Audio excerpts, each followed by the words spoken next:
Good morning विद्यार्थियों। मैं धनवंती परिवार आपके सामने क्लास लेकर आई हूँ 8th, जिसमें हमारा जो किताब है हमारा अति पाठ 3rd, इसका 8वां लेसन है महिलाएं, जाति और सुधार। जैसा कि आप जानते हैं, प्राचीन समय में जो हमारा समाज था, जो हमारे रीति रिवाज थे, वो काफ़ी रूढ़िबद्ध थे। जैसे कि सबसे पहले जैसे अपन अपना पॉइंट ही अपन लेते हैं, सबसे पहले हमारा पॉइंट आता है भेदभाव। देखिए, प्राचीन समय में सबसे पहला पॉइंट आता है भेदभाव। अब भेदभाव कैसे? लड़कियों और लड़कियों में भेदभाव कि लड़कों को अच्छी शिक्षा दिलाना, हर स्थान पे भेजना, लेकिन वहीं अगर लड़कियों का नाम आता है तो सिर्फ घर की 4 दीवारी के अंदर उनको कैद रखना, सिर्फ घर के काम करवाना और शिक्षा के नाम पर उनको बाहर कहीं जाने पर पूर्ण तरीके से पाबंदी। कहते थे लड़कियों को तो सिर्फ घर का काम करना है, उनको शिक्षित होके क्या करना है। लड़की शिक्षित होके कौन सा कुछ कर सकती है, उनको हर चीज़ में हर तरह से उनको पीछे समझा जाता था। लेकिन आज हमारा जो टॉपिक है हम यही पढ़ने वाले हैं कि जो भेदभाव कह सकते हो। दूसरा शब्द आया था जातिवाद। तो प्राचीन समय में भेदभाव के साथ साथ जातिवाद कैसे? देखिए, अपने हिंदू धर्म के ग्रंथों में 4 वर्ण माने जाते थे, ब्राह्मण, शूद्र, वैश्य और ब्राह्मण, वैश्य, शूद्र और क्षत्रिय। ठीक है, तो सबसे जो उत्तम था वर्ण, जिसको अपन कह सकते हैं ब्राह्मण, और जो ब्राह्मण वर्ग था जिसको सबसे ऊपर माना जाता था, और ब्राह्मण से नीचे समझा जाता था क्षत्रिय। ठीक है, क्षत्रिय से नीचे समझा जाता था वैश्य, और सबसे निम्न वर्ग माना जाता था शूद्र। तो इन चारों वर्णों को लेकर भी जो भेदभाव होता था, यानी कि जो सबसे पहला वर्ग होता था, जो जिसको ब्राह्मण कह सकते थे, या जो क्षत्रिय वर्ग था, ब्राह्मण और क्षत्रिय दोनों लगभग एक समान थे, लेकिन ब्राह्मण सर्वश्रेष्ठ था। लेकिन जो सबसे निम्न वर्ग था शूद्र वर्ग, उसके साथ बहुत ज़्यादा भेदभाव होता था। कैसे? देखिए, शूद्र वर्ग को सिर्फ निम्न कार्य के लिए चुना जाता था, या एक अस्पृश्य जाति के रूप में भी उसको व्यक्त किया जाता था कि कोई ऊंची जाति वाला व्यक्ति अगर सामने से जा रहा है और सामने से कोई निम्न वर्ग का व्यक्ति आ जाता है तो वो उसको अपशकुन मानता था, और बाई चांस कोई निम्न जाति का व्यक्ति किसी उच्च वर्ग की जाति को छू भी लेता था, उसके पास से निकल भी जाता था, तो उसको भी वो अस्पृश्य मानता था, यानी उससे दूर होकर वो चलते थे। तो इन सारी चीज़ों को देखते हुए इस अध्याय में यही सारी चीज़ें बताई गई कि कौन पहले ज़माने में किस तरीके से उनके साथ व्यवहार होता था, जातिवादी व्यवस्था कैसी थी, और उसमें किस तरीके से सुधार किया गया। ठीक है, तो सुधार के लिए सबसे पहले हम देखते हैं परिवर्तन की दिशा में उठते कदम, यानी कि हर कंडीशन में, यानी कि जो पुराने रीति रिवाज है तो कहीं ना कहीं तो उनमें परिवर्तन होना ही था। ऐसा तो नहीं है कि हर समय एक जैसा चलता है। तो इसमें परिवर्तन कब शुरू हुआ? जैसे 19वीं शताब्दी की शुरुआत, जैसा कि आप सबको पता होगा, 19वीं शताब्दी की शुरुआत से पहले ही हमारे जैसे अंग्रेज लोग आ चुके थे, और काफ़ी तो ऐसे नियम थे जो अंग्रेजों ने भारत में लगाए और इसमें परिवर्तन किया। जैसे अगर टॉपिक लेते हैं अपन शिक्षा, तो शिक्षा का महत्व सबसे पहले अंग्रेजों ने ही हमें समझाया था, या फिर कह सकते हैं भारत के कुछ रूढ़िबद्ध, हमारी हिंदू संस्कृति की कुछ रूढ़िबद्ध रीति रिवाज, जैसे सती प्रथा कह सकते हैं अपन, है ना। विधवा, जब कोई किसी लड़की का पति मर जाता था तो उसके साथ में उसकी पत्नी को भी सती होना पड़ता था, लेकिन अंग्रेज लोगों ने इसका भी विरोध किया। तो हमारे कुछ सुधारक थे, समाज सुधारक, जिनका सपोर्ट अंग्रेजों ने किया, उसकी सहायता से कुछ परिवर्तन किए। हालांकि अंग्रेजों ने हमारे भारत के साथ बहुत बुरा किया, पर कुछ जगह ऐसी थी उन्होंने कुछ अच्छा काम भी किया। तो सबसे पहले हमारे समाज सुधारक 19वीं सदी के शुरुआत में विभिन्न समाज सुधारक कौन कौन से थे?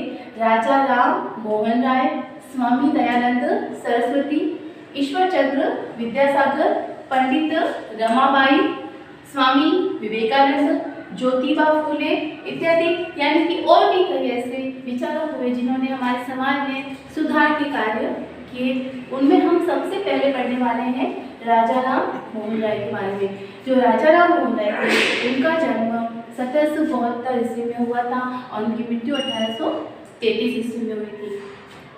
और उनके बारे में कहा जाता है कि वो अनेकों भाषाओं के ज्ञानी थे, जैसे संस्कृत है, उर्दू है, उनको अनेक भाषाओं का ज्ञान था।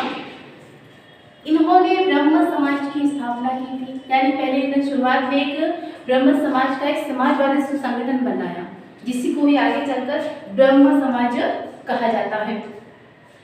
विधवाओं की जिंदगी में बदलाव। अब देखिए, ये जो समाज सुधारक है राजा राम मोहन राय, आप लोगों को मैंने अभी जस्ट आपसे डिस्कस किया था कि जब किसी औरत का पति मर जाता था तो उसको उसके साथ में सती किया जाता था, यानी कि उस औरत की ना चाहते हुए भी उसको उस आदमी की चिता के साथ में जलाया जाता था।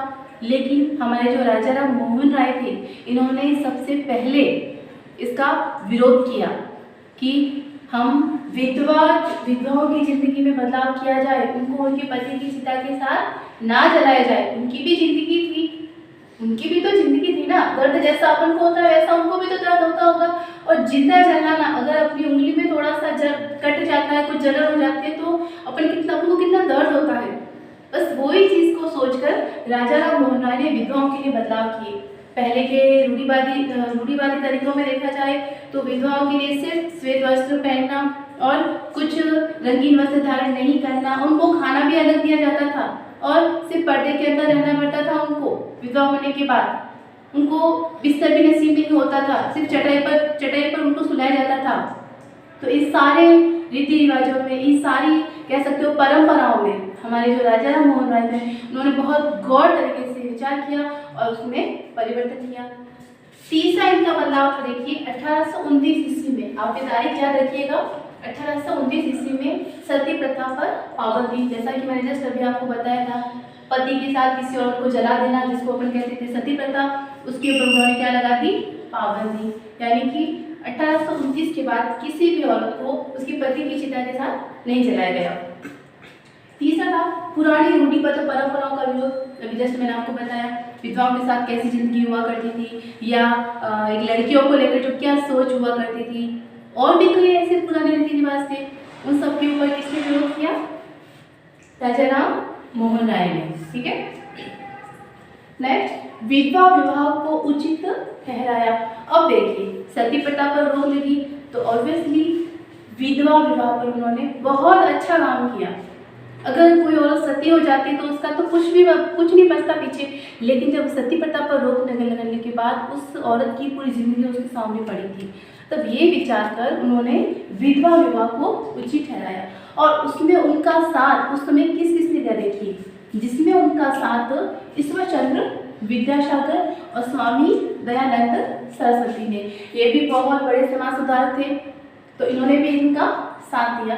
तो हमारे हालांकि जैसे हमारे दूसरे समाज सुधारक यही होंगे, स्वामी दयानंद सरस्वती। तो अभी तक हमने राजा राम मोहन राय के बारे में जो भी चीज पढ़ी है, इन्होंने महिला उत्थान के लिए, एक चीज को ध्यान में एकदम फैक्ट कर लेना कि राजा राम मोहन राय ने महिला उत्थान के लिए बहुत अच्छे कार्य किए। और इन्होंने, मैंने आपको जस्ट अभी कुछ इसमें पहले बताया था कि कुछ अंग्रेजों ने भी कुछ नियम परिवर्तन किए थे, उनको भी भारतीय कुछ परंपराएं, कुछ रीति रिवाज पसंद नहीं थे, तो उनका सहयोग किसने किया, राजा राम मोहन राय ने। उनके सहयोग से ये सारे परिवर्तन किए, विधवाओं की जिंदगी में बदलाव किया, 1829 में सती प्रथा पर पाबंदी लगा दी, पुरानी रूढ़िबद्ध परंपराओं का विरोध किया और विधवा विवाह को उचित ठहराया। ठीक है, अब हमारे दूसरे समाज सुधारक आते हैं स्वामी दयानंद सरस्वती। जिस तरह से राजा राम मोहन राय ने ब्रह्म समाज की स्थापना की थी, उसी तरीके से स्वामी दयानंद सरस्वती ने आर्य समाज की स्थापना की थी 1875 ईस्वी में। इन्होंने कौन से कार्य किए, कई विद्यालयों की स्थापना की। सबसे मोस्ट, जिस तरह से हम राजा राम मोहन राय के बारे में कहेंगे कि उन्होंने महिला उत्थान को लेकर, महिलाओं के बारे में सोचकर, बालिकाओं के बारे में सोचकर कई परिवर्तन किए। कई लोगों से उन्होंने उनकी रूढ़िवादिताओं से मतलब झगड़ा करने की कंडीशन में हो गई। यानी झगड़ा कैसे कह सकते हो, मारपीट वाला झगड़ा नहीं, सिर्फ किसी ने अगर कुछ कहा भी तो उन्होंने चुपचाप सुन लिया, लेकिन उसका उन्होंने एक जवाब दिया कि महिलाएं भी कुछ कर सकती हैं, महिलाओं की भी जिंदगी होती है। तो उन्होंने ये परिवर्तन किया।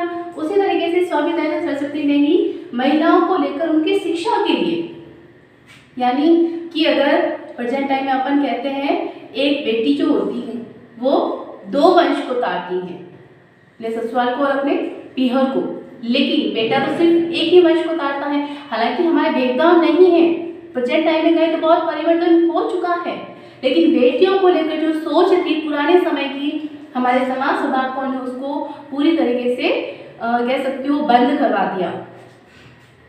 और दूसरा, इन्होंने विद्यालय की स्थापना करवाई, ज़्यादातर पंजाब और महाराष्ट्र में महिला शिक्षाओं को जागरूक किया, जैसे कि अभी मैंने आपको बताया स्वामी दयानंद सरस्वती और राजा राम मोहन राय, ईश्वर चंद्र विद्यासागर। और भी कई समाज सुधारक थे जिनके बारे में हम अपनी नेक्स्ट क्लास में पढ़ेंगे।